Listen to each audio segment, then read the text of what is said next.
Hey everyone, welcome back to Adobe Live. My name is Arabela Espinoza.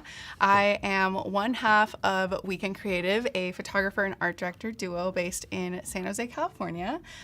Super excited to share this new series of Photoshop creative challenges, my first time doing creative challenges, so it's just gonna be super fun. And of course, in the spirit of February and Valentine's Day, I thought it'd be fun to retouch, to show you guys and provide a challenge for how to retouch a Valentine's Day-esque themed product shoot. So yeah, I'll kind of be going in, ins and outs of retouching and also showing you how we can create and add a dreamy flare motion-like effect to our product photos, which will make them stand out and make them pop for your clients. So please let us know where you're watching from in the chat. Don't be a stranger, say hello. We'll be in here and, answering all your questions. So yeah, let's get right into it. So I have Photoshop up here. I have the actual images we're gonna be working on. Make sure to check out the YouTube description box so that you can get your starter files and you can follow along during this challenge. Or our moderators will also drop in the link for you as well if you're watching on Behance.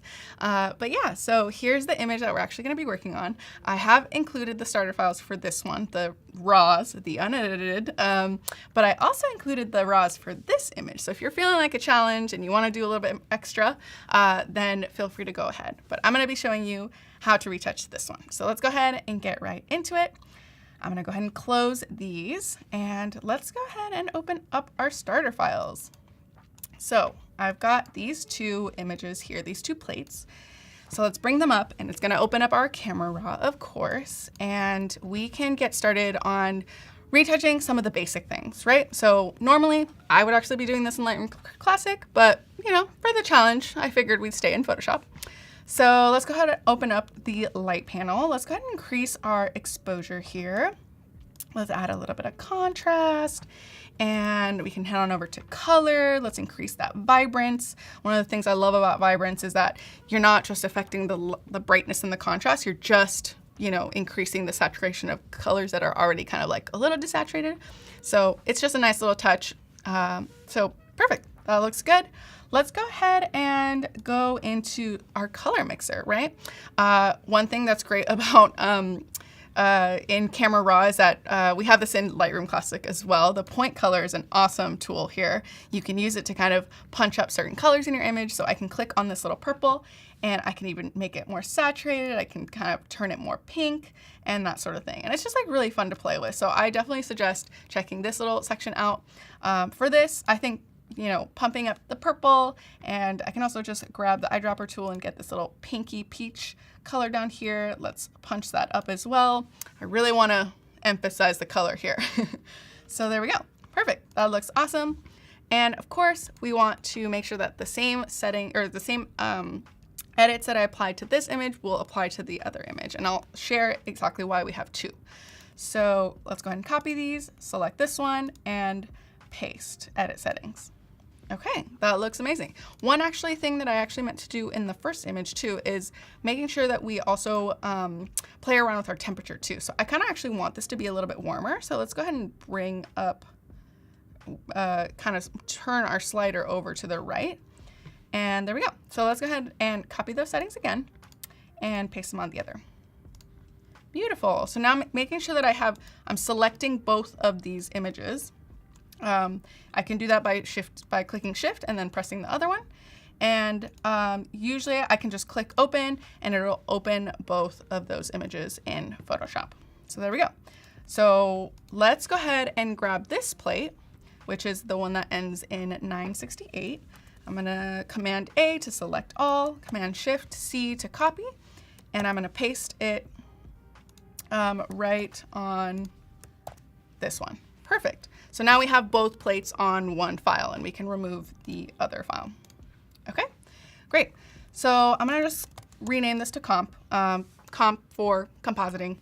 Basically this is the plate that has the bottle that is way more like, basically what we did was we grabbed a white bounce card to kind of bounce some light back onto the bottle.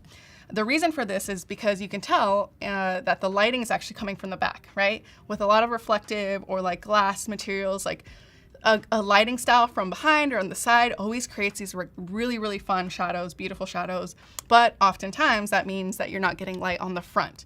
And because this is a product shoot, right, we want to make sure we illuminate the product.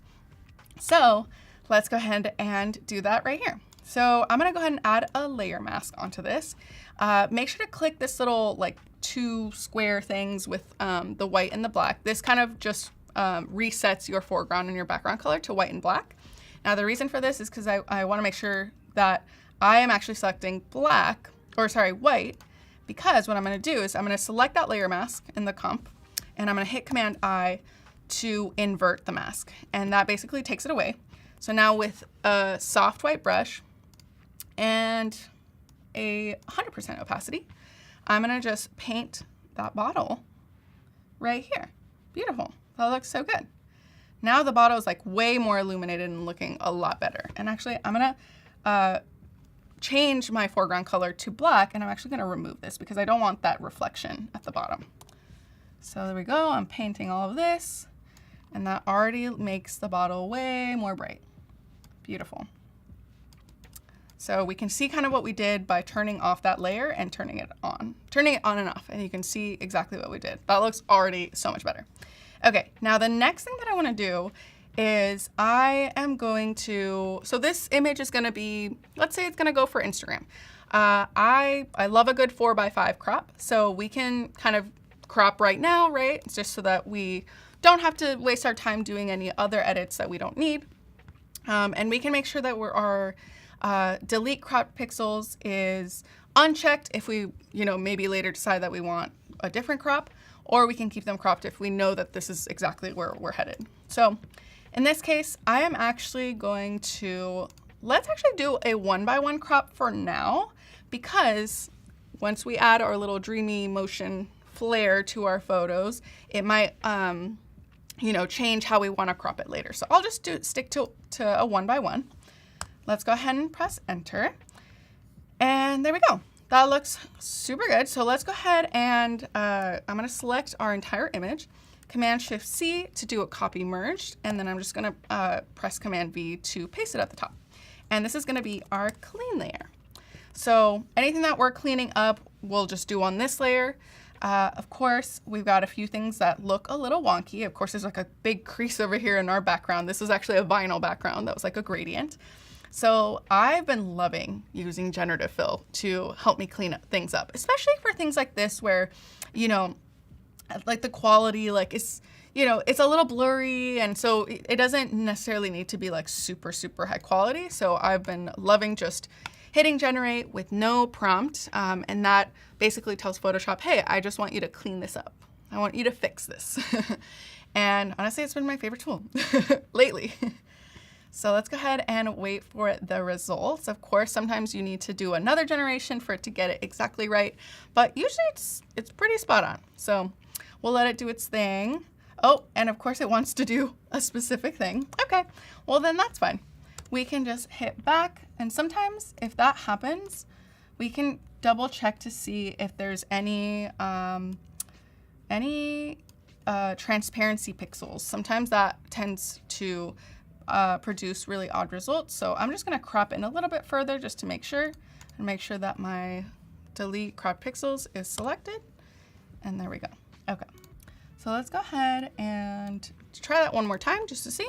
But if not, we can always go back to our OG tools, which I love, our stamp, our spot healing, or our patch tool. Those you can always count on doing exactly what you need them to do. But sometimes if you can get away with using generative fill, then that's amazing.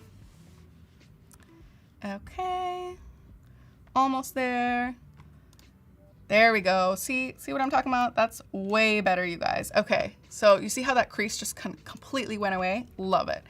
And one of the things with generative fill is that, of course, sometimes you need to merge them down onto a specific layer if you're going to continue to work on things. So I'm going to just clean up a few extra things with it, and then we can move forward. So let's go ahead and just fix this like side part right here. There's like some weird wonkiness happening. Hopefully I can kind of do that. Honestly, could be my screen. I should have cleaned it before I started streaming, but it is what it is. Okay, so let's go ahead and let it do its thing. And hopefully we can get it to do its thing. Okay. So not too perfect. I'm okay with that. Let's go ahead and do a little stamp action for that. But one other thing that I want to do before we move on as well is actually I want to make this this background, this textural background, kind of go all the way up. So a starting point is doing generative fill, getting that cleaned up, and then we can also do a little bit of stamp tool to kind of merge things together, so to speak. Okay, we'll let it do its thing. And of course, we'll also want to get rid of some of these reflections here too. Ooh, amazing. Look at that. That looks so good. Okay, perfect. We can fix a little bit of things in a little bit, or fix a couple of the little weird smudges, but other than that, I think that's looking good. So now the other thing that I want to do is reflections can be really, really distracting. So I want to make sure that we get rid of those things. So I like to just get a little the lasso tool and use generative fill to kind of get rid of those. Makes it really easy. Makes my job really easy. Honestly, Photoshop is coming out with all the best tools for product retouching. Things that would normally take me a really long time are now taking me, seconds, couple minutes, and honestly, it's great. Ooh, okay, that's looking good. Ooh, I'm into this one. I think I'm just gonna do one more selection here to kind of get rid of that little section right there. But that's looking good. I mean, that cleaned that up real quick. That was awesome. And I'm gonna do one more right here because this is kind of a little bit distracting as well. But I think that is looking good. Oh yeah, ooh, there we go. Look at that, beautiful. Again, just making a little selection around the reflection here. And I think this reflection is part of that white bounce card that I used to brighten up that bottle in the front. But that's okay. Sometimes, that's why fix it in post is a thing, you guys. Love it. Okay, so let's make sure that gets all done. And then we can get to the fun part, the fun motion part. Okay, amazing. I am obsessed. Make sure. Yeah, I think that first one looks pretty good. I'm okay with that. Or even, maybe that second one actually. Okay, one more thing. I'm gonna select that. Honestly, being a perfectionist, you guys, I could probably spend a lot of time with cleanup and like fixing all these things, but I'm gonna spare you the monotonous things. So anyway, I'm gonna grab all of those gen fill layers, I'm gonna merge them down, and because I'm okay with putting them onto the clean layer, I'm just gonna merge them down as well. This helps just to kind of keep things all together. And then one thing that I noticed actually, I'm just gonna use my little remove tool here, is there's a little white thing right here. I'm just gonna select that, and it should clean that up in a second. Oh, and actually, because I have my auto generative AI, it might take a little bit. Hopefully it doesn't take too long, but we'll see. And of course I've got the Wheel of Death just in time for February. Photoshop is showing me lots of love right now. Okay, there we go. Beautiful. Perfect. All that for just that one little mark. Sometimes, you guys, if you can use the spot healing brush tool, use that instead. That's why these OG tools are, king. Okay, amazing. So now let's go ahead and do a little bit of stamp tool just to kind of like clean up this section over here. So again, I'm gonna grab, and actually I'm gonna make my my size a little bit bigger. I'm gonna select by hitting Option click, and then I can just stamp upward. There we go. Beautiful. And I'm okay if it looks a little, a little funky. We're gonna add some grain to it later, so I think that's okay. I just want it to kind of merge a little bit better. There we go. And actually, I'm gonna just bring down that opacity. And there we go. Beautiful. Okay, that's better. Okay, and we can, make some little extra edits later on if we need to, but I'm okay with that. This is natural. This is the natural part of like that gradient and the light hitting it. So, okay, amazing. So let's go ahead and make some selections really quickly. I love to use the object selection tool. You can change the mode between lasso and rectangle depending on the kind of shape that you're working with. In this case, I'm gonna just go ahead and select the bottle. And I love to use the select and mask tool. So on the contextual taskbar here, love this tool, keeps things really close and easy to select. Select and mask, and we've got our radius here that we can increase to kind of detect the edges. We can smooth it out. We can add a little bit of a feather as well if we need to, and we can hit OK. So I'm going to add some levels adjustments to both my product, the bottle, the Aperol bottle, and then the cocktail. So let's go ahead and add that. Levels, and with it selected, hit OK. It already added that perfect mask. Amazing. We can bring in these sliders here to increase the brightness here and some contrast. So it's a little subtle, but it's there. And then now same thing with our cocktail here. So I'm going to go ahead and select this whole cocktail here on this left-hand side behind the texture. And of course I didn't get everything, but that's okay. That's why we have the add to selection icon selected. And then that looks pretty good. Again, using our select and mask tool, we can increase that radius, smooth our selection, and then feather it just slightly. And I'm gonna hit OK. And again, same thing, layer, new adjustment layer, and levels. And we can increase that brightness here, bring those sliders in, and that looks great. So I'm gonna call that cocktail. I'm gonna call that bottle. And I guess I have everything in caps, so I'm gonna keep it in caps. Okay, so now for the fun part, let's work smarter, not harder, you guys. So we've already made the selections, right, based on these layer adjustments. So I'm gonna go ahead and grab our bottle selection by just hitting Command and clicking that layer mask, and that brings up that selection. Amazing. So now what we're gonna do is that we're gonna copy merge that bottle so that it's separate on its own. So Command-Shift-C, Command-V, now it's at the top. So I'm gonna call it bottle, and I'm gonna call it bottle 1. Now I'm gonna duplicate it, and I'm gonna duplicate it once more. So we got bottle 1, bottle 2, and bottle 3. Okay, perfect. So the reason we're doing this is because we're gonna add that motion effect to it, but I want it to look like it's kind of going from the front and the back. So you'll see what I mean in a second. So turning off those top 2 layers and then just leaving the bottom, I'm gonna convert this to a smart object, and I'm gonna hit filter at the top, and I'm gonna go into blur gallery and path blur. Now here's what happens. So there's this little path blur effect that I love using. So if I move around this arrow, you can see what's happening, right? Now let me make it a little bit easier for you to see. So I'm gonna increase the speed. There we go, look at that. That's a fun effect. That's almost like it's as if you maybe took your camera and shook it while you're taking a photo. So the key part here is, unless you like this kind of centered blur effect, you can otherwise uncheck that centered blur, and now you have it going in one motion. So if I wanted it to go up, I can do that, down, to the right, whatever, right? So I'm loving it all the way to the left. I think that's really fun. I'm gonna increase the speed a little bit and increase the taper a little bit as well, because I want it to just be like kind of right there. I want it to taper off. And I'm gonna press OK. And that looks great. And what's awesome is Photoshop is going to remember this, path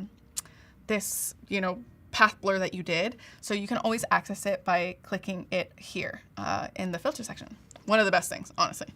And so now we've got that, but let's add a fun little gradient to it, because why not, So I'm going to go ahead and go over to our gradient. And of course, I've already had some gradients that I've been working with. But I'm going to just go ahead and let's pretend like it's just you're starting from scratch. So let's go ahead and use that fun new gradient tool. And you can double click those endpoints and kind of select whatever colors you're thinking of. I'm going to hit that kind of like hot pink because, of course, the vibes of Valentine's Day. And of course, maybe like a little purple pinky-ish color. That could be kind of fun. That's super fun. Okay, love that. So now the key part is that you're going to clip this layer, this gradient, to the layer below it, which is to the bottle, right? Now that adds a really fun effect. That's not what we're going for, but that's why we have our blending mode. So let's go ahead and change the blending mode. Ooh, I'm into this like darken or like color burn. I mean, there's so much to play with. I think you can really do whatever, honestly. Even the soft light's really pretty. Wow, that's gorgeous. Okay, I'm obsessed. And you can, of course, move around the gradient too if you're like, oh, I want it to be this way or I want it to be the other way. So you have so many options here. Okay, love that. And let's decrease the opacity just slightly. I think it doesn't need to be super strong. But now the other thing is we have the second one, right? So now we have it in the middle. That looks really good because now everything's behind, but that's why we have that top layer because we're going to do the same exact thing. So again, convert to smart object, path blur because we've already done it. We can just select that top part and it'll do the same exact thing you did before. And then what we can do is also duplicate that gradient layer and then clip it to the top one. Okay, amazing. Let's go ahead and clip that mask. And now we've got the top. But of course, now we're like missing, you know, the whole point is that it's a product shoot, right? So we want to bring back some of those details from that label. So let's go ahead and add a layer mask to bottle 3, the top one. And with a soft brush and with black, let's bring down the opacity, maybe like 30%, 29%.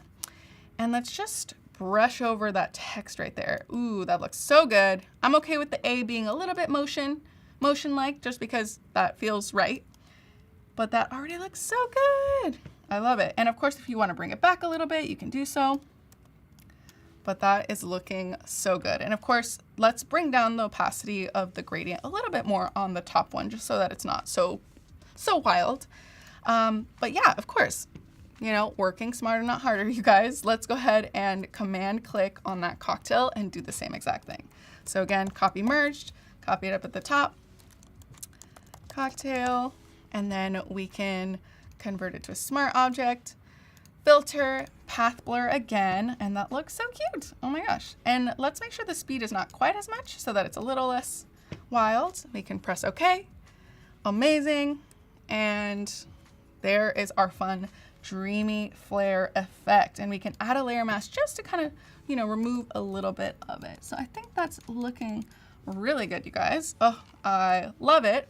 Okay, and then lastly, let's just copy merge the whole entire thing so that we can do our high pass sharpening method, right? Let's bring out some of those details. So we can go over to filter, other, high pass, and select a radius anywhere from 1.5 to 3. I'm gonna go with 2.5, but what happens is it kind of brings out all those edges, right? And of course this looks crazy, but that's why we've got blending modes. So you can go for a soft sharpening, or you can get real crazy with the linear light. Personally, my favorite. Let's bring down the opacity to about 65%. And there we go. There is our sharpening. Now, of course, we can do lots more things. We can add some gradients, you know, to the entire image. We can add some grain, but that is the gist of most of, you know, our process, our retouching workflow in product photography. So hopefully you have learned some amazing techniques and tips, especially with the path blur. It's one of my favorite tools to making like a really fun motion effect. And of course, making sure that you're using gradients and using blending modes to really bring, you know, your images to life. So yeah, that is all for me, you guys. I hope you guys stick around for the rest of the day. There's a lot of incredible other creative challenges that you should definitely be a part of. Make sure to subscribe to the YouTube, you know, channel for Adobe Live, and I'll see you next time. Bye.